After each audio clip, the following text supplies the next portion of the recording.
Okay, hi everyone. Welcome to Last Book Alive. Today I am joined by my friend Barkha, who is the co-owner of that bookstore in Panjim, Goa.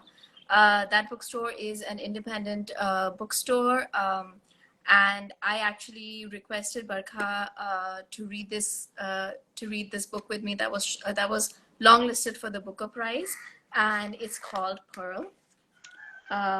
You can see it is upside down, but like it's called Pearl and it's by Sian Hughes, who is a British author.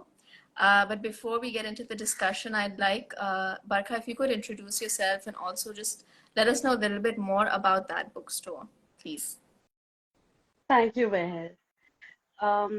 So my name is Barkha. I live in Goa, and Chitrang, my spouse, and I started that bookstore 2 years ago. And for the first year, we did not have a physical store. Right now, we do. It's been a year, and uh, every book that we house uh, in the store is handpicked by someone on the team.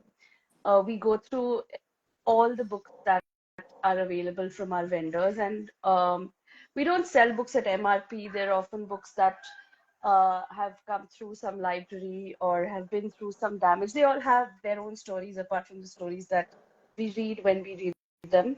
We also have a reading room which has some very interesting, some very rare books, which is open to people of all ages.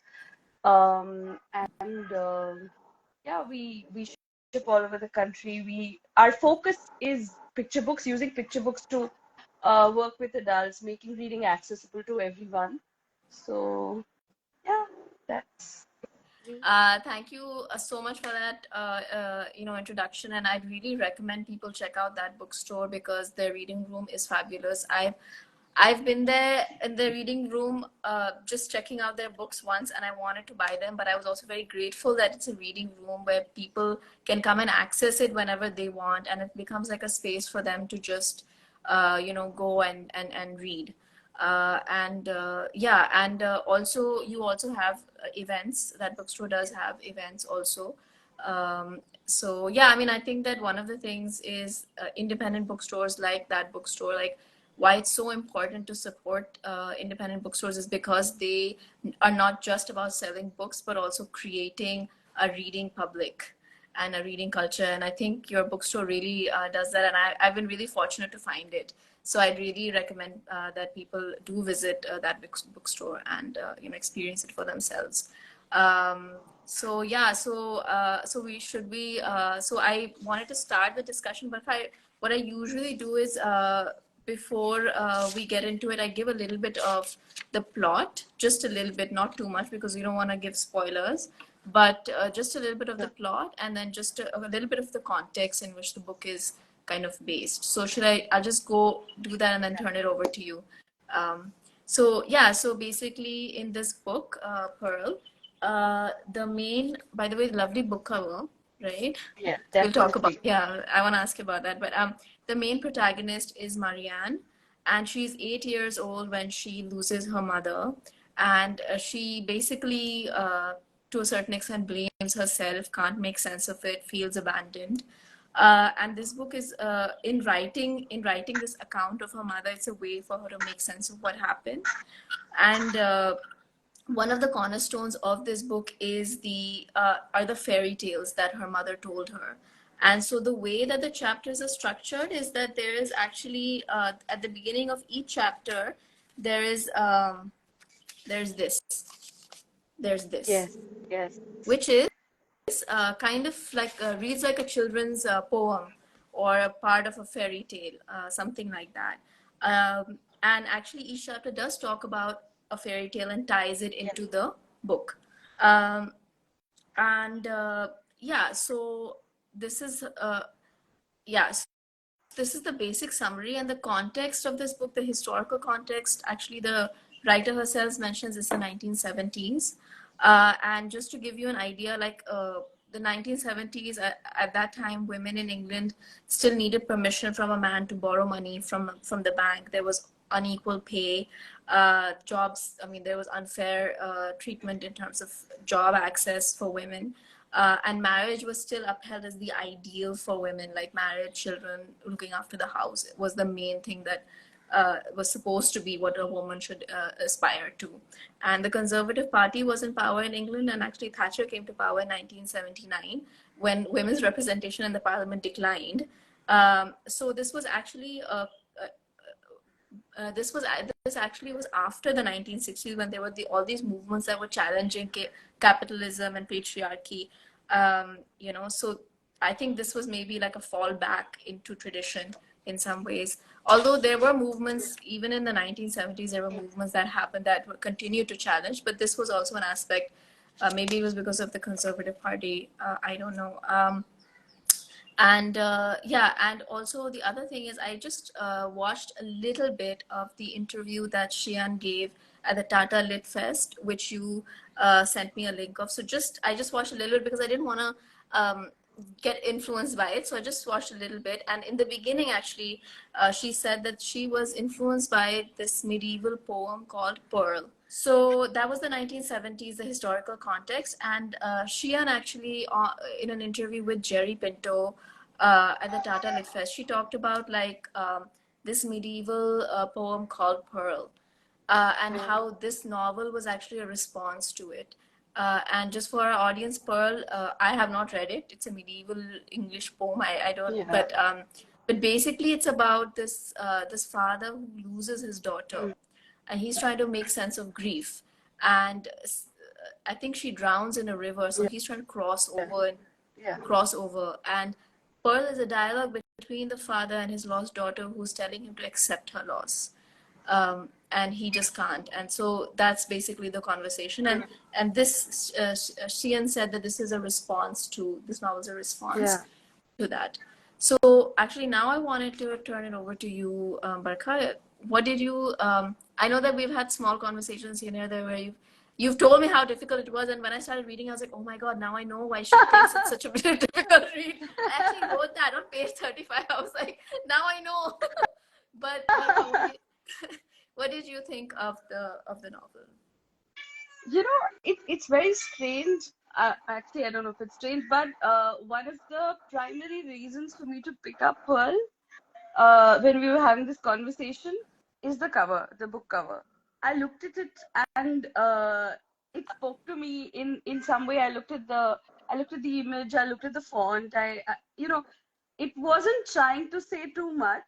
At the same time, it also wasn't like I didn't look at it and feel like, oh my God, there is so much happening here. So I really like that. There was something about it that made me feel like, okay, now I want to know what's going on, and once I started reading it, it was quite difficult for me to stop. Although I did find it difficult in parts, and there were parts where I felt like I could see everything that was happening, and it just kept playing in my mind. Like there's one part of the book that really stuck with me. There's a paragraph in the book actually. If I can read a line, and I think that was really really strong for me because a few years ago when I had my son, I think after becoming a parent, I started looking at stories about parent-child relationships very differently. And this was not the first, but this definitely has left a huge impact on how I feel. And there's this one particular paragraph where she talks about her daughter Susanna, and she says that when Susanna was born, I was looking for my mother. I was looking over my shoulder, and I couldn't find her anywhere. I wanted my mother to tell me that Susanna was the loveliest child there ever was, and there's the midwife there, and the midwife looks at her and she asks if there was a history of postpartum psychosis, and Marianne says no, but No, only grief. only That grief. there's a family history of grief, and that you can pass it on like immunity in the milk, like song. And that just it just hit me. And one thing actually, I don't know why, for a long time in parts, if I would put out the fact, I mean, that it was a girl, I would feel like it was a boy talking about his mother. I mean, I cannot explain why I felt that way. And I was really grateful that she had written about Marianne's within the story, her relationships growing up till she became a parent, uh, and that that there was a queer character, and it was written so beautifully. I thought that that exploration of sexuality, of uh, this very young person becoming an adult, and how they were, going through life. And while initially they were struggling to deal with everything that was going on, coming to terms with knowing very little about the mother's disappearance, and having so many unanswered questions. But then, how the story just, I mean, you feel like you're moving with the story, like it's constantly, as she's growing up, as she's becoming a mother, then when she's going back, you feel like you're with her throughout the journey, especially when you reach the end and suddenly something changes. I mean, I think it's such a fantastic piece of writing. I thought it was just incredible. And I remember in that interview she said that, I mean, it's a great interview actually for somebody to get just context from the person who's actually written it. And I realized that she used to be a poet. So actually, she it was a conscious decision to respond to the medieval poem, to a poem, but to a story.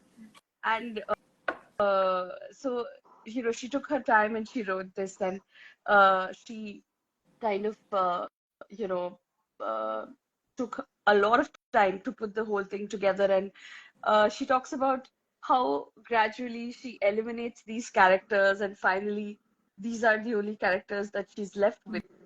And then I was thinking how each and every character was significant. Like I remember every character in the story, whether it was, a very significant character in how much space or time they may have been given, or somebody who wasn't so significant, but the writing was so detailed, so intricate, that you knew who they were, and if you saw somebody like that, you would remember them.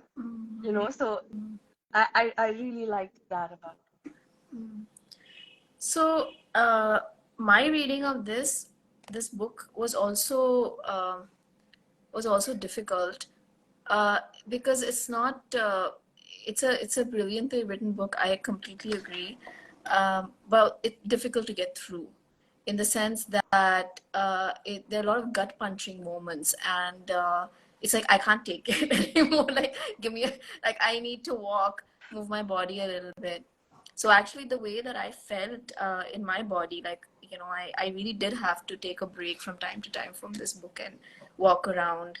My bathroom's bigger than my room, so I walked around my bathroom, and, like, just like, uh, it couldn't be contained, the grief that this book captures in sitting and reading it for a long time. Uh, and actually, in the beginning, and I want to ask you if you agree with this, but in the beginning, I didn't like it, actually, because I was like, this is too much. It's like coming up over and over and over again. It's like, yes, we understand that you miss your mother, and it was just very concentrated expression of grief, right? So I actually wrote that it was difficult because of that, and because there was no other balancing plot point. Like, there was nothing else that we could it. use as diversion. This was it. Hmm, hmm, hmm, Like, she really kind of took us down there with her, until chapter 5, when Pearl is introduced, and then she has this path to go yeah. on.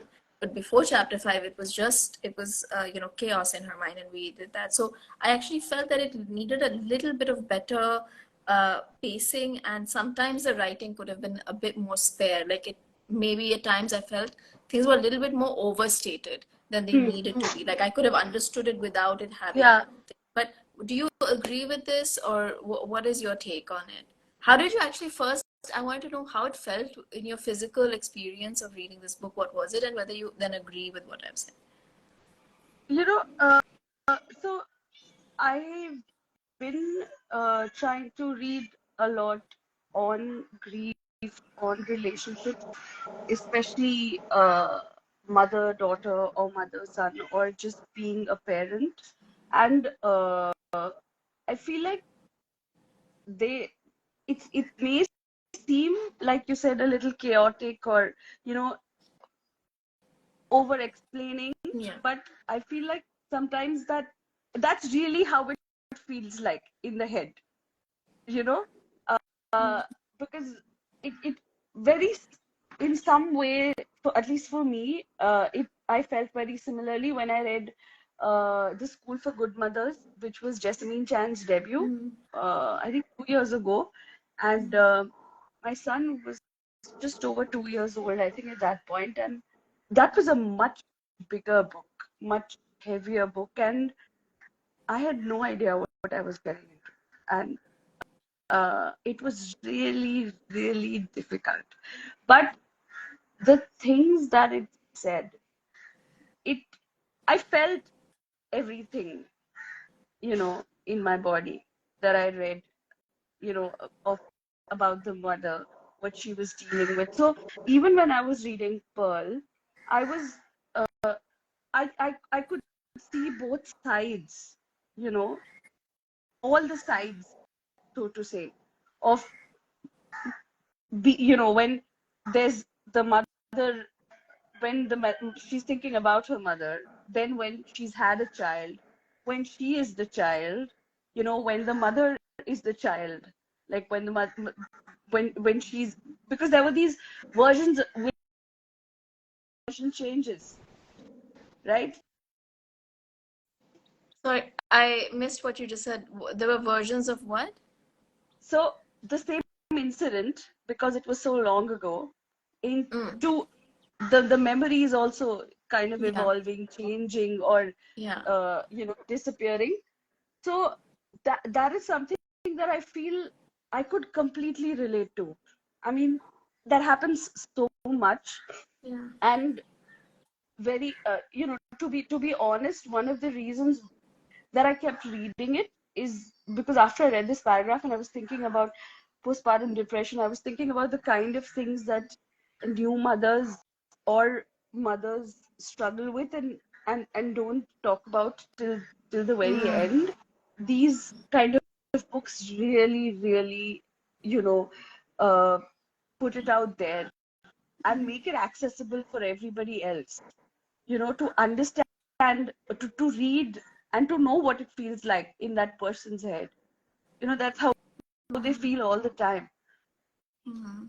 So I really, really, I mean, enjoyed is not the word, but it really affected me in a uh, strange sort of way. And given you know, the context of where we are in the world right now, reading something like this is not easy. Yeah. Like this. Uh, Go on. No, so that's what I'm saying. So even for other people, reading like something like this, even without the experience of motherhood or losing a parent, would, I think, they they would resonate with some part of the story Yeah. for sure. Yeah. Yeah. I mean, also, like, I think we should put out, like, maybe like a trigger warning that we are going to be talking about grief and loss. And I mean, I haven't selected sections where it's particularly heavy, but if you have, it's fine. We can read those as well. But just wanted to let people know that this is a book that's about grief, and we will be talking about it. In fact, like, yeah. So even for me, like, I lost people like in my life, and so no other book actually did this, but this book really brought out that grief in a very raw kind of manner. Yeah, Um, so yeah, and one of the things was like I like how she talks to her mother. Like she's having a conversation with her as if she's still there, and like this is what I would have done if she was here. This is what I would have said, and then just having a conversation with her also, and that is a very common thing that people do when they're grieving, is that it's a way for us to cope when we lose, one of the ways that people cope. And yeah, I think it's a very personal, I think when you lose somebody who's very close to you, I think it becomes you have a very personal understanding of death, uh, in a way that's very different. Like I can see my life pre the person I lost and post the Yeah, person I lost, and uh, it's different. It's not something that you can. It's not something you move on from for sure. Uh, but it's just the sense of life changes, and the sense of the world changes, and the sense of one's own place in the world also. I think changes yeah. in some ways. You wanna say something? So I was just thinking that sometimes uh, another way one grieves is when you keep talking about uh, the person in present tense, in present continuous, like they're there, like they're not gone because they're actually still there. I mean, uh, you know, there are markers everywhere. It's not possible, whether it's a human being or, an animal that you had a relationship who lived with you, who you've Yeah. known for a while, anyone. I think you smell them, you hear them, you see them, and it doesn't really go away. So I feel like, that it's some of these books, they put it so nicely, it's so beautiful. I mean, there are parts of her where I feel that just the descriptions or Yeah. how they're imagining little things of about the old house where they lived, and Yeah. the things that they saw, and how they played, and that I remember this part where she talks about her mother who used to garden so much, Mm. and how uh, after she disappeared, that no one that how it changed, how because even plants sense it, everybody senses it. I mean, the affection and the love that she had, and Mm. how that became a part of who she was. Just the sensory experience of, you know, her always smelling of something that she was growing, or of having been in the garden, or of spaces that she inhabited smelling like the garden because it was something that was so close to her heart. Little things, Yeah, yeah. Actually, wanted to talk about the old house, but before I do, I wanted to read a bit, just a para, because it's so this book is like, the way it is that it's the way that I understand it is that it's an account of grief, but it also kind of talks about the difficulty of writing about it. It's like Yeah, she's writing about how she feels, she's also writing about how it's so difficult to write about it. true. So that, I think, makes it a layered kind of, it's another layer that's added to it, which I think is so great, because that's also part of the grieving process. Yes. As you said, actually, that sometimes there's a questioning of one's own, like, am I doing it right? Am I remembering the person right? Is this actually what they did? Like, what the memory is? You use that word memory. So I just wanted to read this. It's page 172. Um, Very short paragraph. The exit sign has something to do with my never finishing anything, like writing this down. I don't know how many times I have written this, how many versions there are, all of them unfinished, on obsolete files, floppy disks, in paper folders where the staples have become crusted and orange. If I say there are at least 3 versions that don't have Susanna, my daughter, in them, and she's a teenager now, you'll get some idea of the scale of it. So, yeah. Um, do you think um, one of the things that I wrote down is, with in relation to grief, is that, I don't want to give away too much of the book, but this is one of those things that I think I can talk about, is how she herself becomes a person who heals people through Yeah, art therapy. I think is one of the things that she starts doing. yeah. How, I mean, what do you think about that? Do you think that grief in some way can help us to heal people, or what do you think? I mean, what do you think the role that what do you think the role of grief is, actually, in the sense of moving, if we just move beyond that act of grieving someone's loss, Does it have that potential, or how does it work actually? You know, very often I feel like it's it can isolate you completely, but I also feel like it you while you're alone with your grief, you're also not alone. So in some way, it helps you because I feel like it's much harder to share that grief with anyone, even if it's very well-meaning.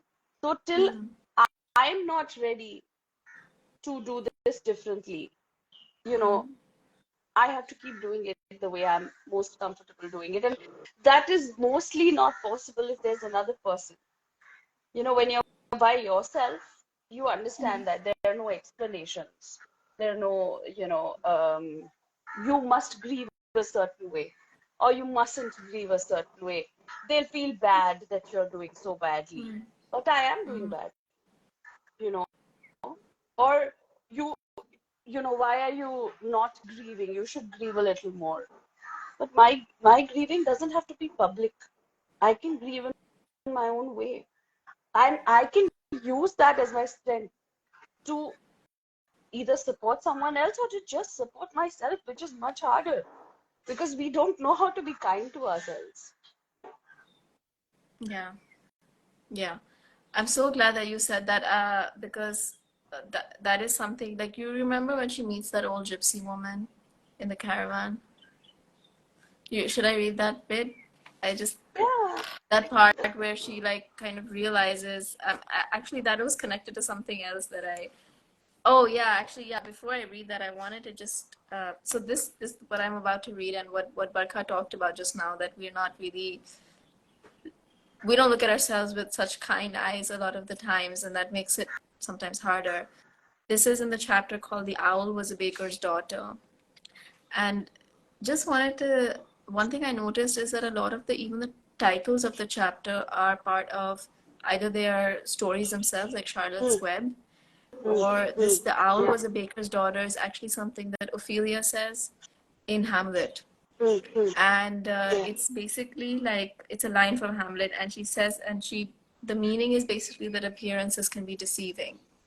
And Yeah. it's interesting that this chapter is called that because she now sees herself, Marianne, with in kind, she holds herself in kindness, and it's because, thanks to this old gypsy woman that she meets in a caravan, where she follows a boy because she has a huge crush on him.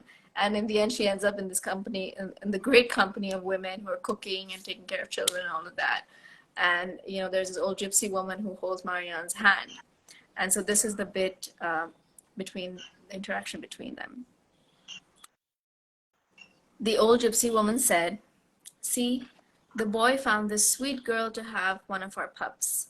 This kind girl. See, what a nice girl he brought us, a good-hearted girl.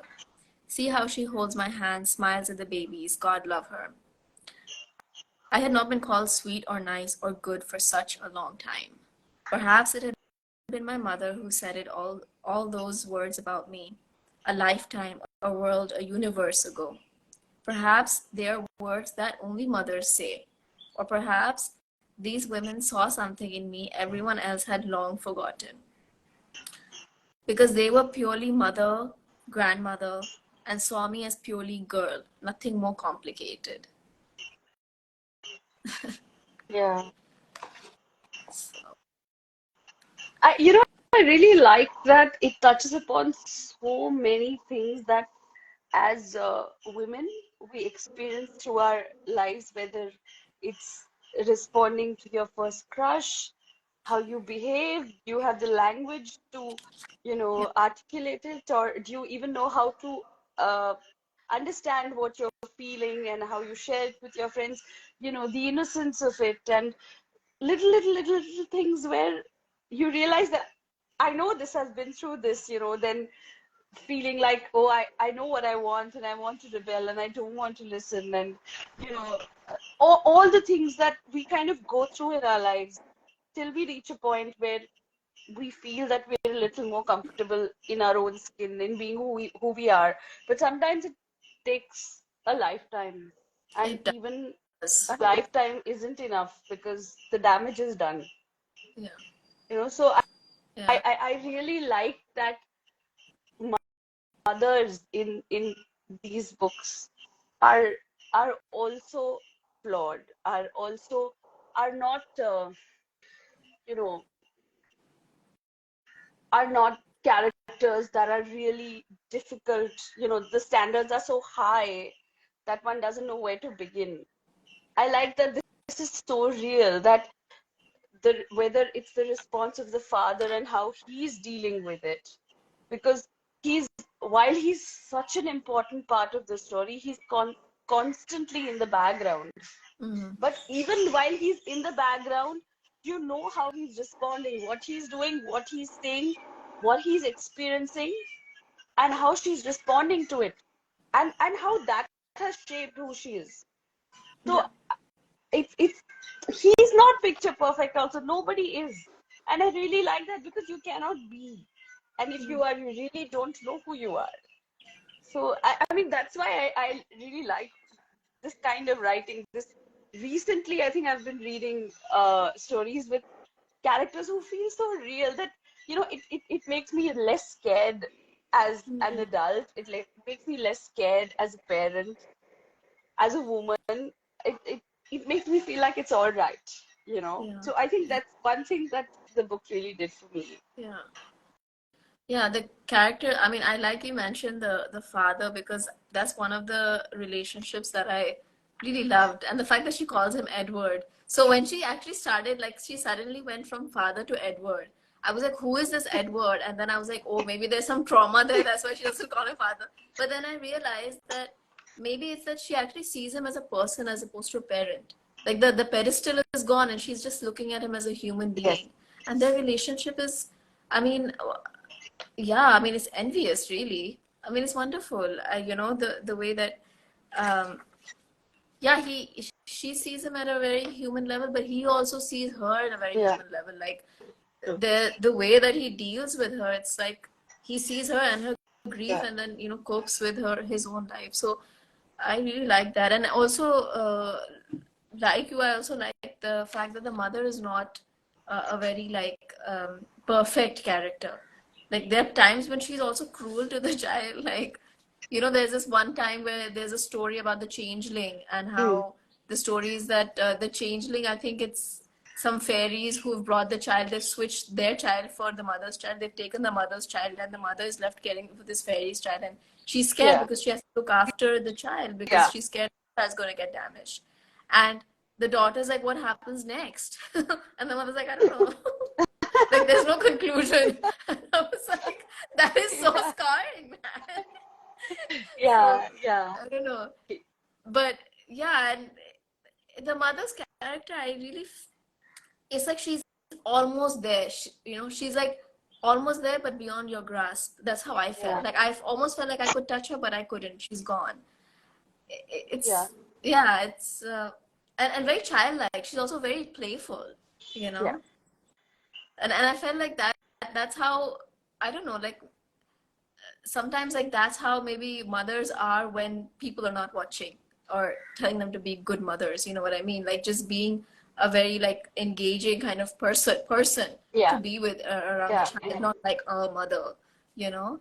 So I feel like that this novel affords us that kind of look into a Yeah. mother-child relationship where it's like honestly just like maybe an elder person and a younger person Yeah. existing together as opposed to mother daughter.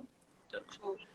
um but yeah, and yeah, do you want to what did you think about the old house and the new house? Like I felt like they were almost like people. What did you think about it? Absolutely. I could imagine the old house, and I was trying to, because the little things that they hadn't talked about, I was trying to imagine how they would be.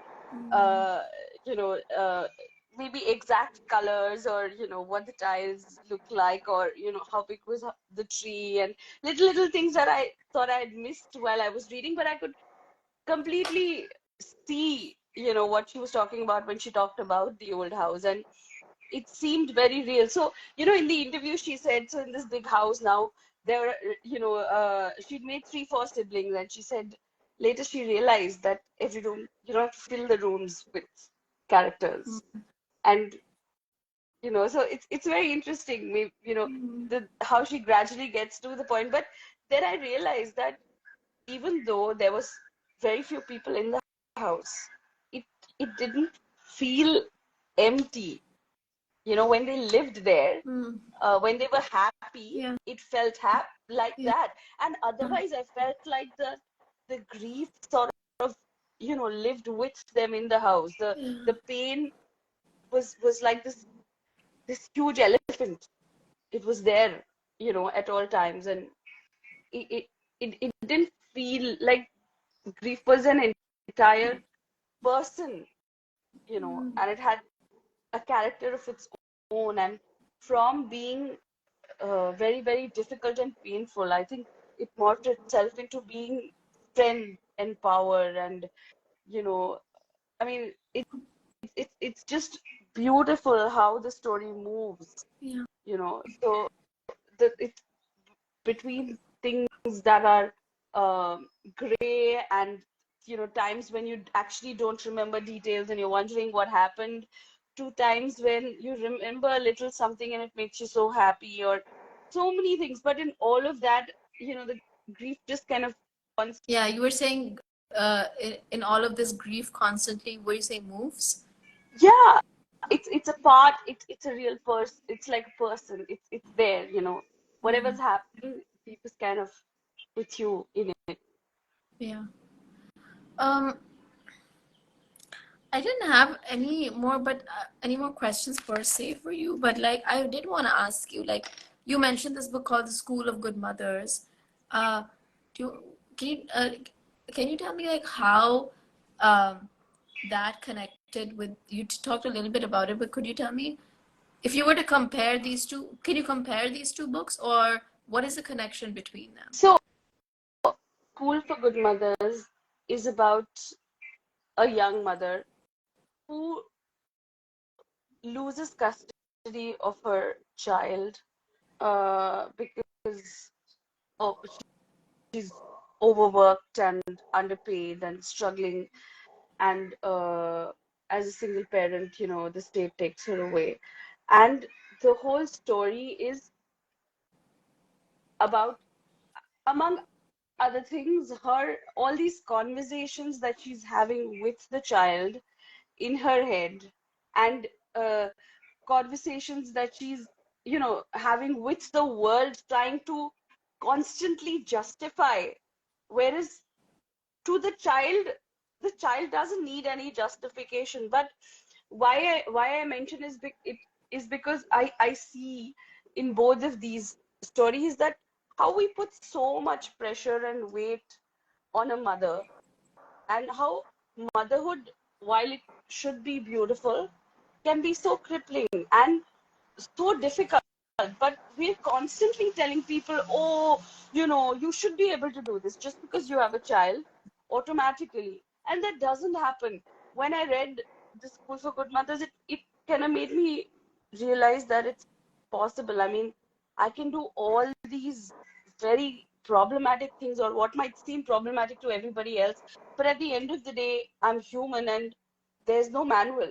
So I don't know how to do this. And when when I read that, and when I read Pearl, it made me feel like, I mean, I'm grateful for this kind of writing, where we're talking about so many things that we don't actually talk about. That there are, so even in School for Good Mothers, a lot of it sometimes is not conversation that's actually happened, but these are things in her head. It's the chaos in her head that she's Mm. talking about, or things that she's sitting and imagining she would do in response to something, you know, or trying to change something that happened. But it's not, because there's somebody else who's controlling it, or has control over it.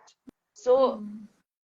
in many ways, when I read these books, it because there's nothing else, right? When you're thinking about parenting or motherhood, most books or most characters are about, oh yeah, look at this, the child is problematic, the mother's so great, and look, she can do everything, and she can cook the best food, and she can take you everywhere, she takes care of everything. At the end of it, she's dying, but nobody cares because look how she did everything she needed to do. I mean, that's a bullshit story. It doesn't happen. Nobody does that. It Yeah, it has to be real.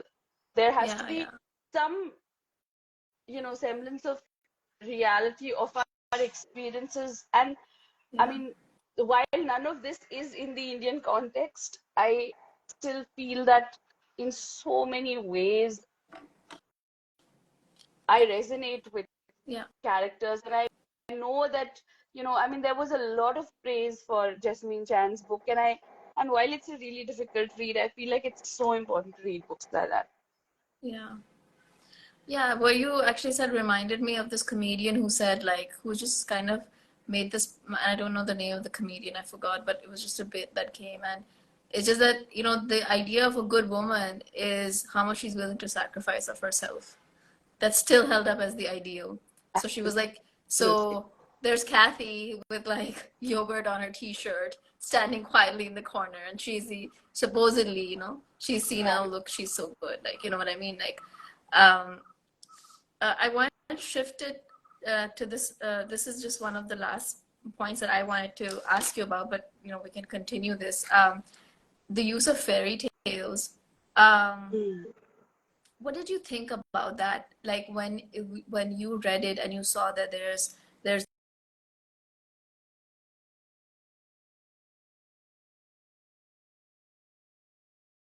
or what was your response to it? Like what? I have so many questions. What did you think of it? Why do you think Sian did it? And third is also, what was my third question? I forgot, but I'm going to come to it. Why don't you answer these ones first, please? I lost you in between. Oh, You'll have to okay. So repeat the basically, question.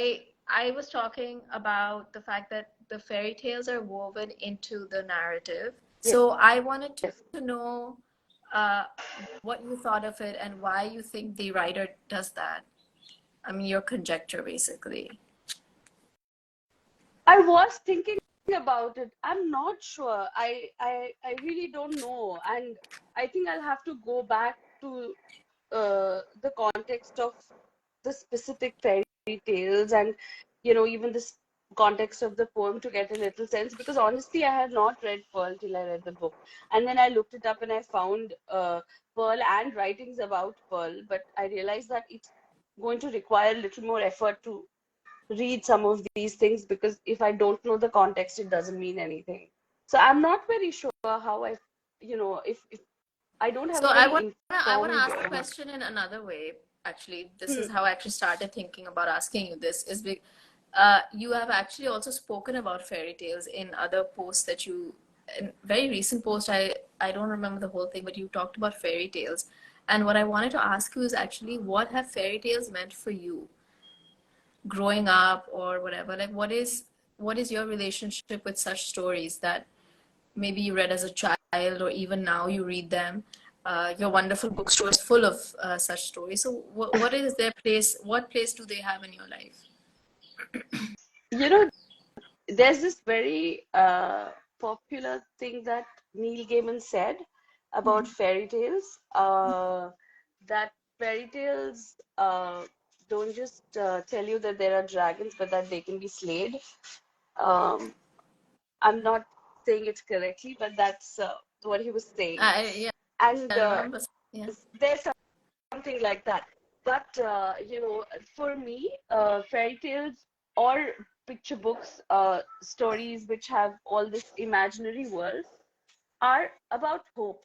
Are Mm. about, I realize that every time we show an adult a picture book, the response is so wonderful.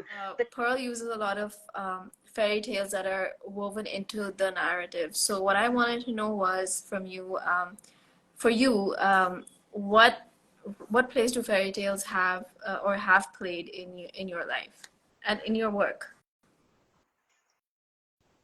So, like I said, for me, fairy tales or picture books, or stories that we may have all heard, but sometimes the same story with many versions.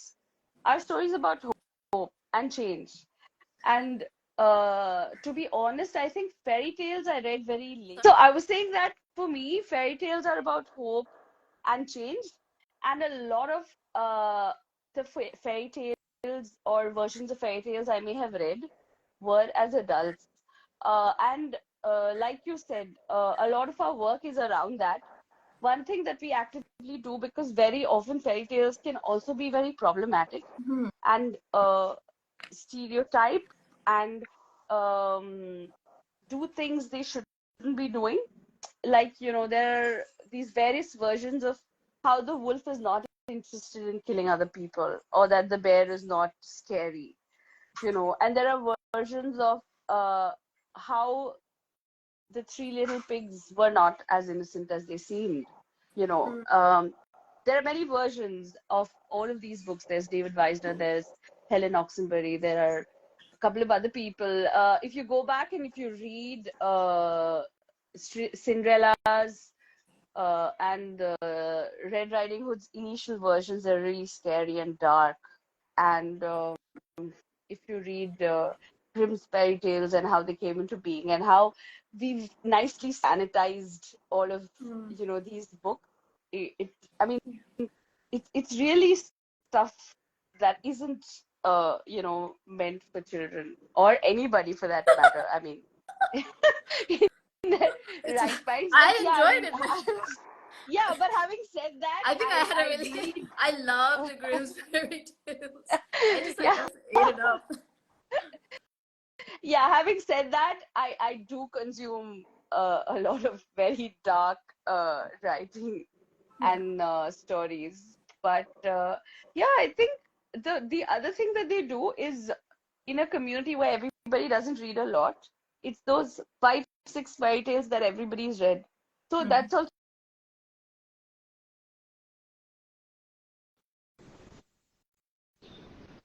may not be reading all those children short stories, the same fairy tales, the same versions of Huckleberry Finn, or something like that. So I feel like very often it's also a bonding for people. They read the same Yeah. things, and then it just becomes a thing. But on the this thing of But I'd fairy like you to tales. I'd like to know more about your own personal experience of fairy tales. Like maybe your childhood experience of reading them, or what is there one particular one that resonates with you or that you Mm, remember? I don't think there was any particular one, but uh, there's one from when I was an adult. You know how everyone's watched the Disney version of Shrek? Hmm. But did you know that the original Shrek, which was written by William Steig, I don't know how many years ago, I can't remember. If I show you the images, you will be shocked. It's and I very recently had this conversation with a friend, and I told her, "Did you know this?" And she said, "No." And I said, "Okay, I'll send you a copy." And she couldn't believe what she saw, because Mm. all of these, and we've all loved them. We've all loved Shrek, and I don't know if you watched Shrek, but there's in one of the parts of Shrek, there's this scene where he's ripping apart pages of fairy tales, uh, Yeah, the bad sitting in the guy. bathroom. No, no, no. Where Oh, okay, Shrek okay, is okay. sitting in the Yeah, bathroom, yeah. and because He's tired uh, of yeah, his life or something like that. Yeah. it's not never going to be his narrative, but it's so ironic because even the narrative that they make for the film is so deeply problematic. I feel like what fairy tales did for me is to make me realize that this is not okay, that there has to be another version, Mhm. that will work for people like us. And now I think as adults, when we read them or we read more versions of it, it just makes more sense. But I think if I hadn't read those, I would not be able to change that narrative. So Mm. I think they were critical. I mean, I read a lot of Roald Dahl growing up, and Roald Dahl was racist, sexist, fat shaming, many things. But I think had I not read that, it wouldn't have given me context about so many things. Yeah. I feel like whatever we read, even if it's problematic, it does something. And I think that's the important part. It's like even poetry, so much that we read and we feel like it doesn't mean anything, but it does. It at some point it just kind of, comes Thanks. back. Anything else you want to add to our discussion? Something that didn't come up.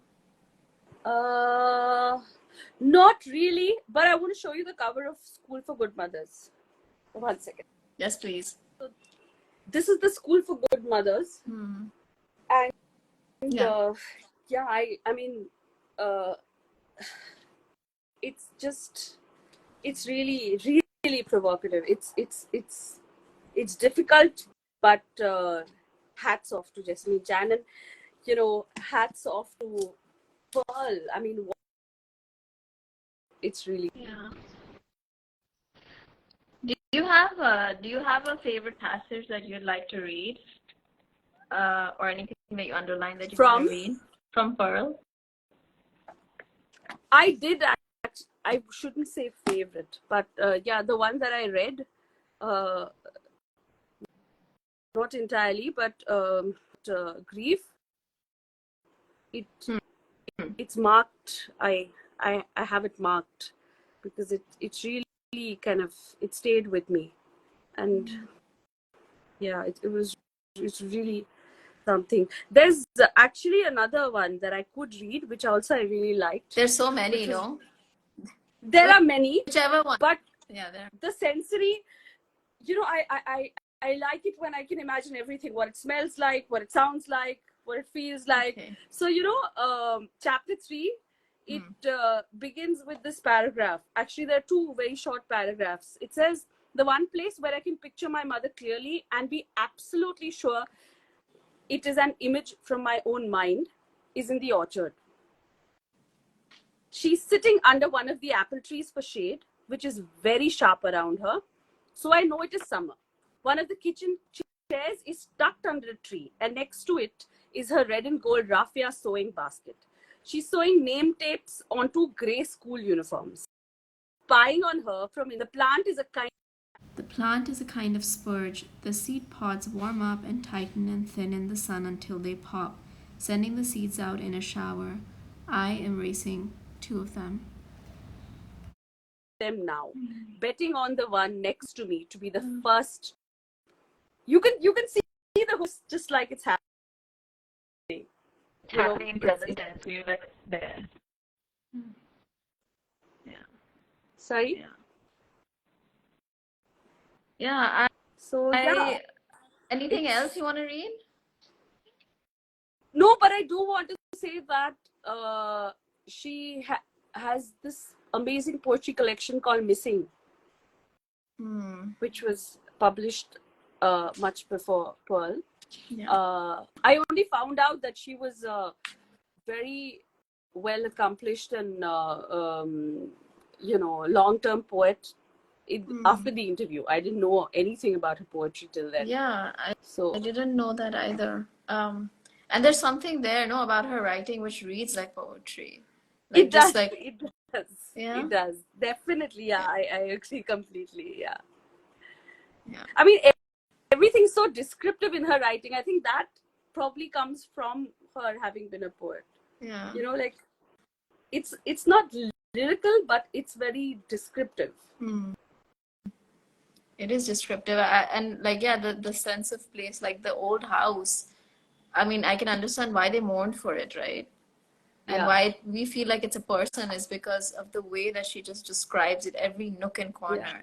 She knows it intimately. And I mean, in that interview, I think she also talked about how this is a very close reflection of where she lives, like her town. And I think the house also is a very intimate understanding of it. But I think we did our discussion really kind of covered many of the most important things that captured both of us. And it's interesting that both of like more or less like the things that popped out for me or for you are also the things that I connected with. Thank you so much for So much. joining me. Yeah, thank you for your time and thank you for reading this book. And it's called Pearl, and I think both of us will recommend it. Yeah, Barkha? Definitely.